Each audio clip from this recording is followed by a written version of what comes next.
perfectly ordered military procession marches forth, boots pounding in sync on the hard scrabble ground. Troops kick up dirt in the training range as they run through an endless series of drills.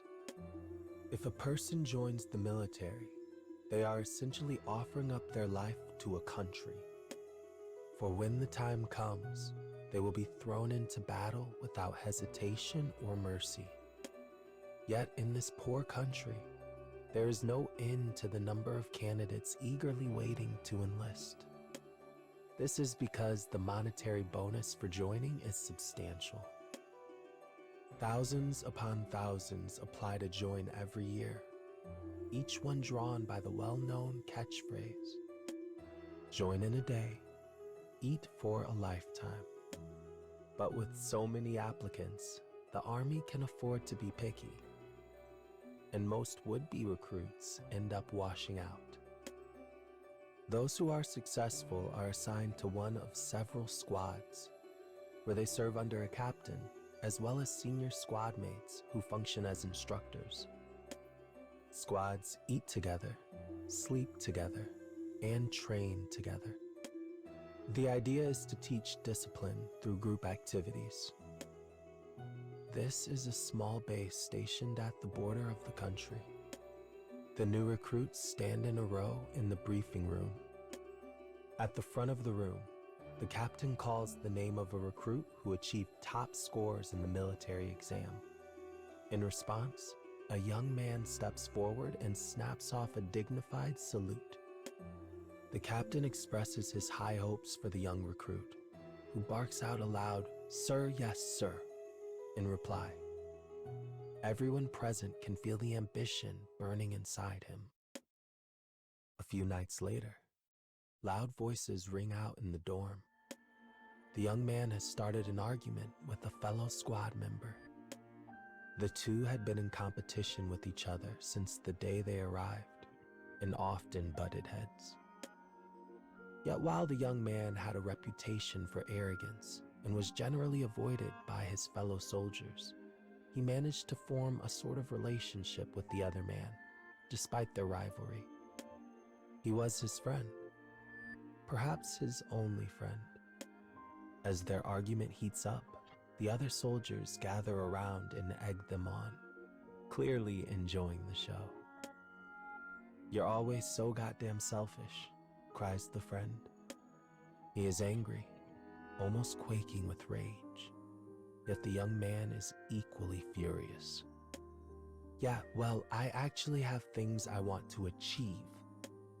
The argument quickly turns violent, forcing the other soldiers to intervene. But they have trouble pulling the two apart. The fight ends as suddenly as it began when a door opens. The moment the squad catches sight of their captain, they grow silent and fall in at perfect attention.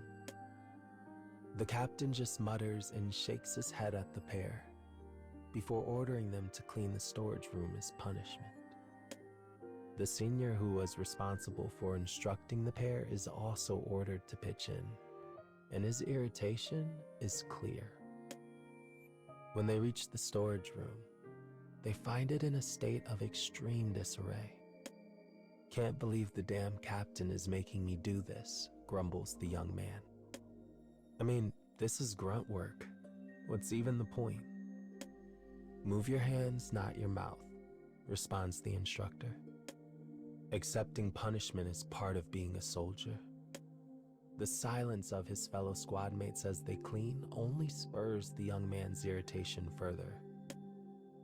"This is stupid. I have things I have to accomplish. I need to fight. I need to win a Medal of Honor." A Medal of Honor. It is the highest honor awarded by their country, given only to soldiers who accomplish greatness. Those who receive it are said to be destined for success. "I'm going to be the best," continues the young man, "and everyone else is going to know it." Though many members of the Army enlist for the cash bonus, the young man joined only to fulfill the ambition in his heart. But this is the first time he's ever told his squad mates about his true goals. He has skill to spare in the military arts, so it's clearly not some flash-in-the-pan ideal. The relief he feels at finally expressing it is palpable. His speech made, the young man makes to leave the storage room. When his friend reminds him their work has only begun, he keeps walking and says, "My part's done. I'm going to sleep." Ambitious goals cannot be achieved alone. It takes the work of those who walk beside us. This is clearly a lesson the young man has yet to learn. The remaining two soldiers in the storage room smile wryly at each other, each of them silently mulling over this very thought.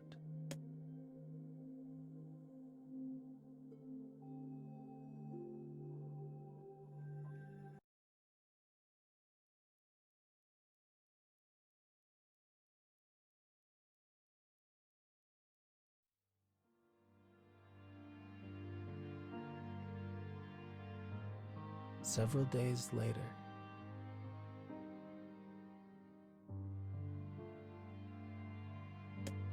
the squad is called together for a strategy meeting. As they gather in the briefing room, tension fills the air.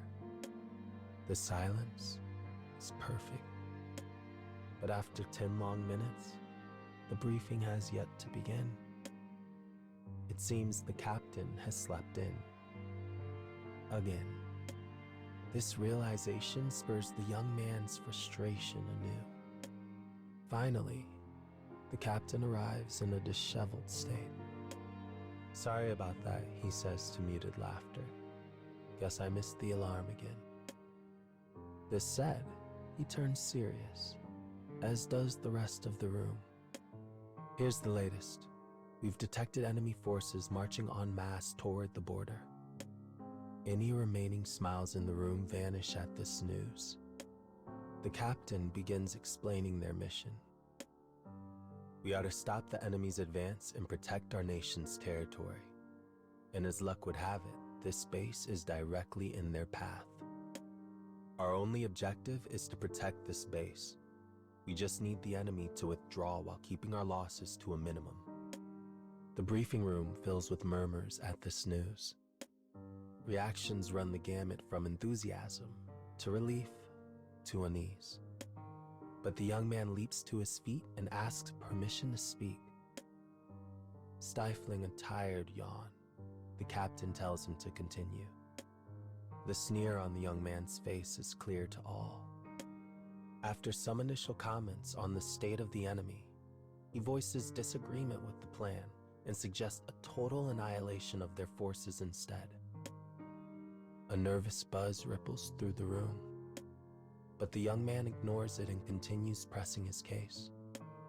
"These people have threatened our borders for far too long.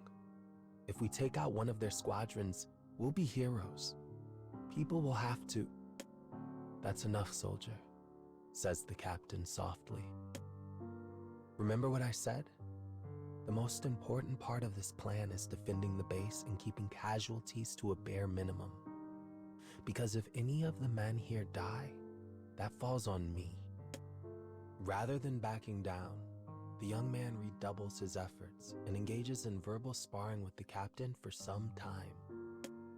In the end, however, he is overruled and the briefing ends. His plan rejected, the young man is infuriated. Why the hell doesn't he get it? I'm thinking of this squad far more than he is. Still convinced his plan is correct, he makes the rounds of his fellow soldiers, looking for any who might agree with him. With the arrogant attitude he has always displayed to his fellows, he does not find many who will side with him. Even the man he thinks of as his best friend turns him down. It's not that he doesn't desire glory. Everyone in the squad wants nothing more than to wear a medal of honor. But he joined the military to keep his head down, follow orders, and send money home to his family. So he can't risk everything on his friend's reckless plan. Were these reasons true? Perhaps. Or perhaps he is simply irritated the young man is crafting alternative plans on his own without even consulting anyone. The young man realizes his friend has balled his hand into a fist. With the thoughts and emotions of the pair still at odds, the day of the operation grows ever closer.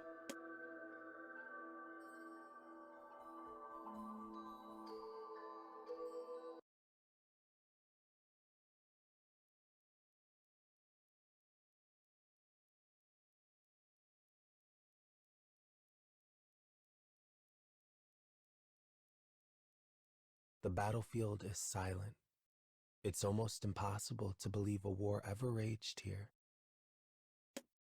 All the young man can hear is his own ragged breath.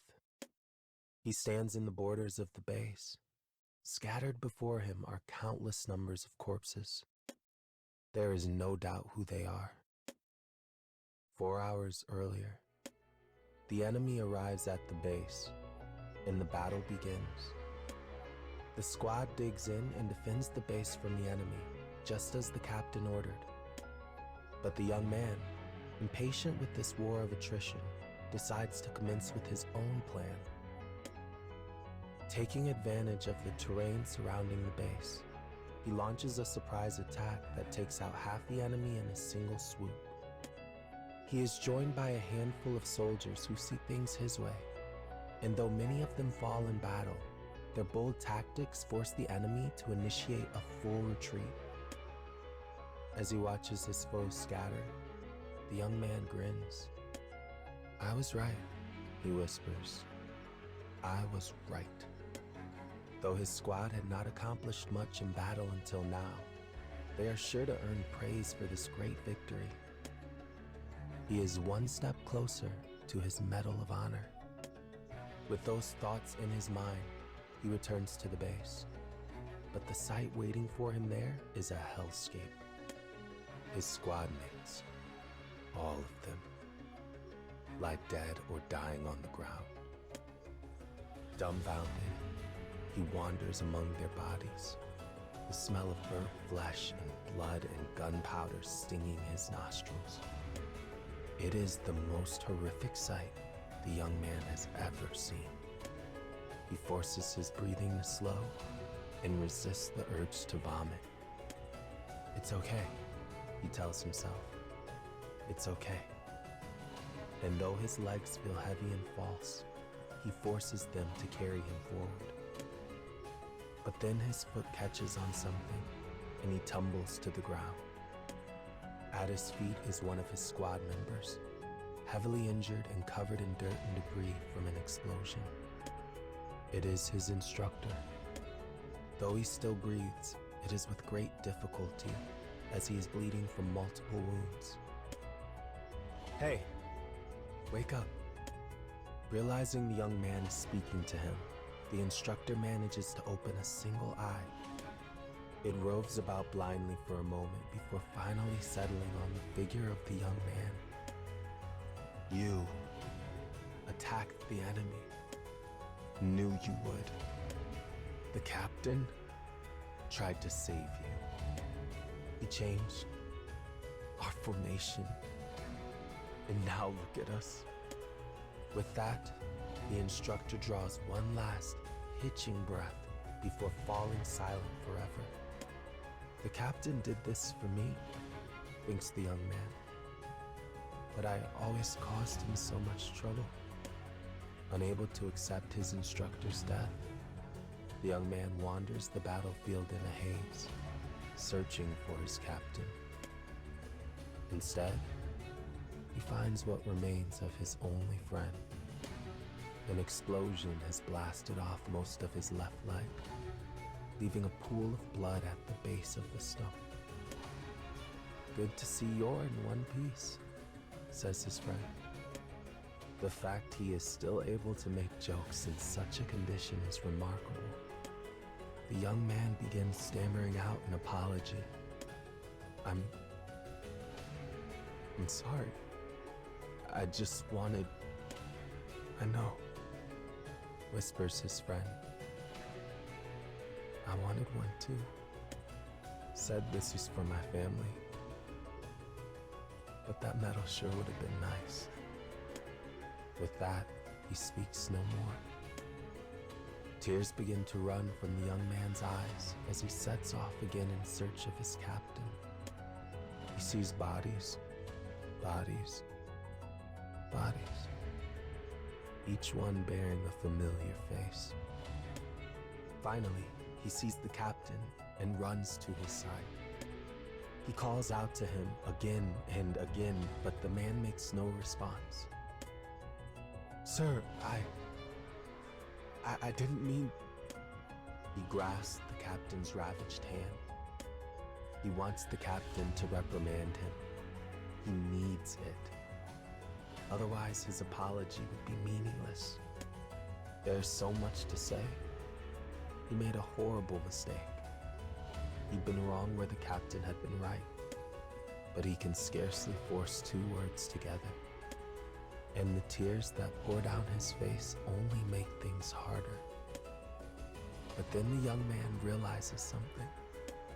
The captain is squeezing his hand in return. He's still breathing. He's alive.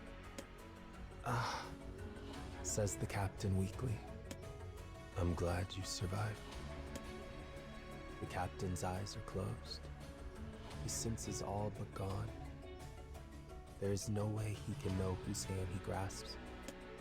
And yet somehow, he seems to recognize the young man and ends his life with a faint smile on his face. With that, the operation is over. The young man is the only survivor.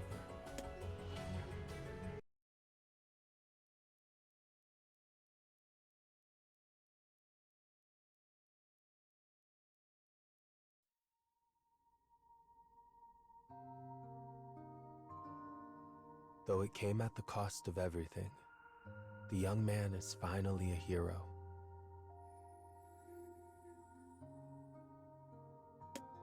For despite the sacrifices required, the enemy had withdrawn. The young man is given time off to recuperate, which is how he finds himself with nothing to do. Or perhaps it is more apt to say there is nothing he can do.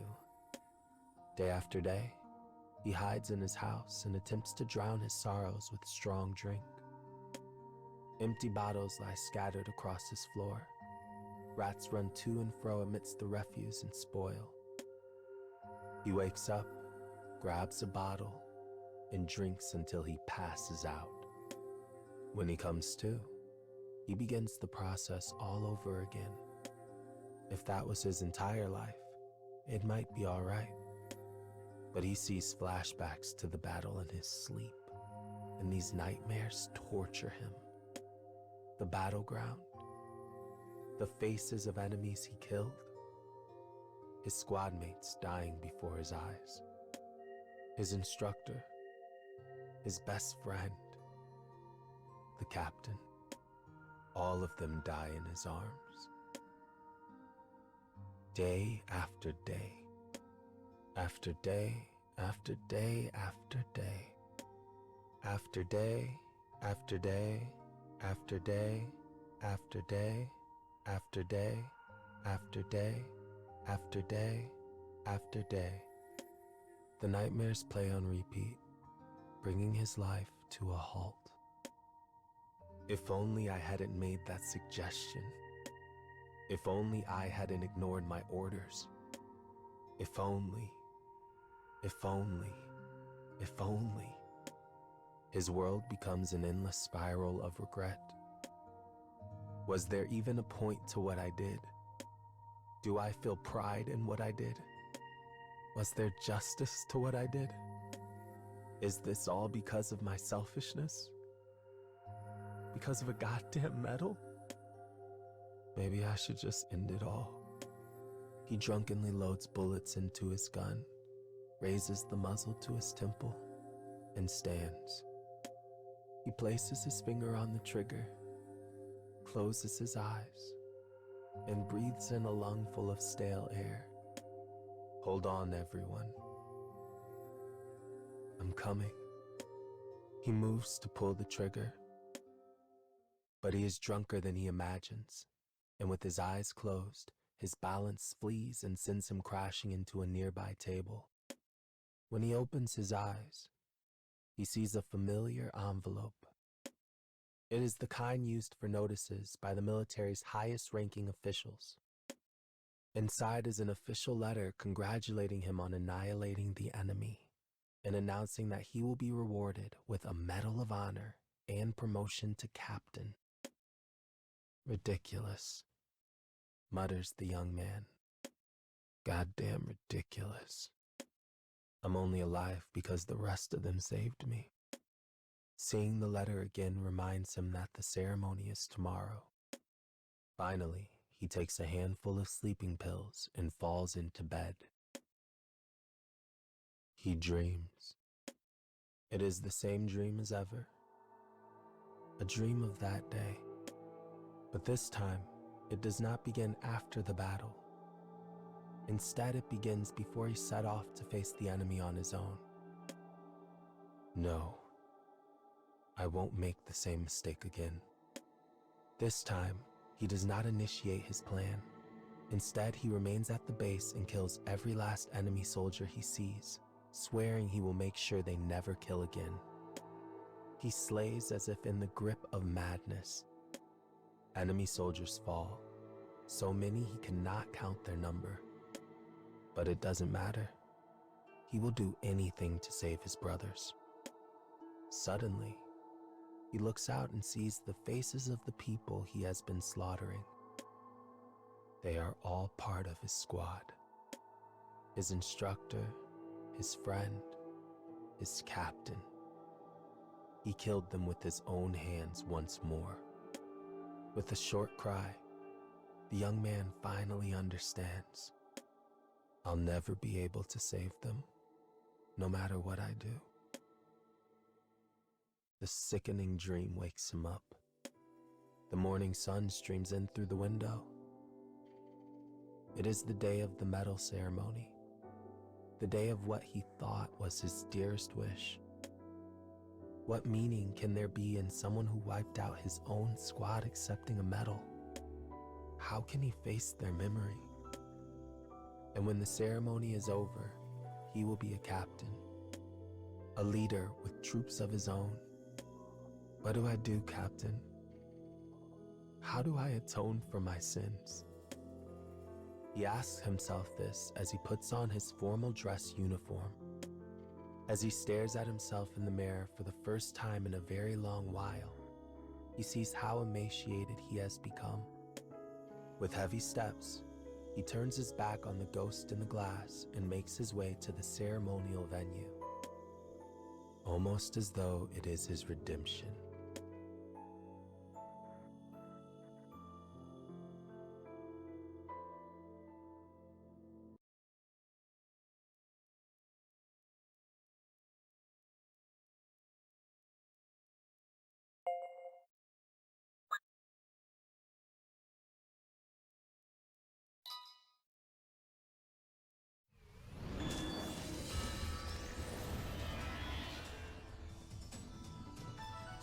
I'll grind them into dust.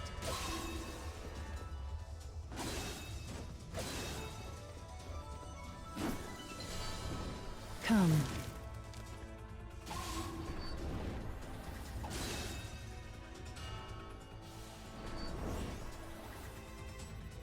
How annoying.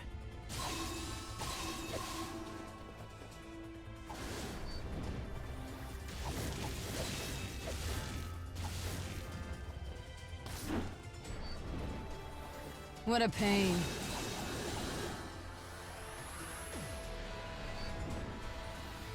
Ready yourselves.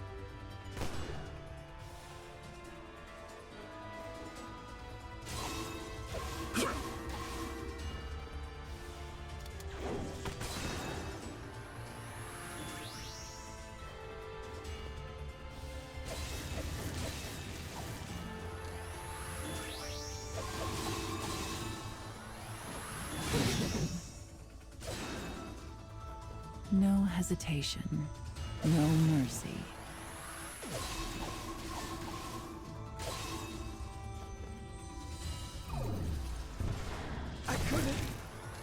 protect you.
When I look at the boy, I'm reminded of myself as a raw recruit.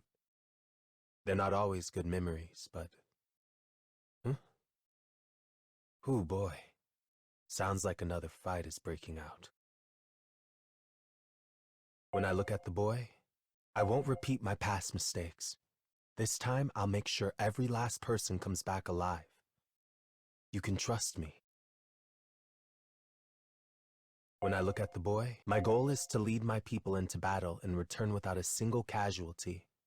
Oh, you may laugh, but I'm deadly serious about it.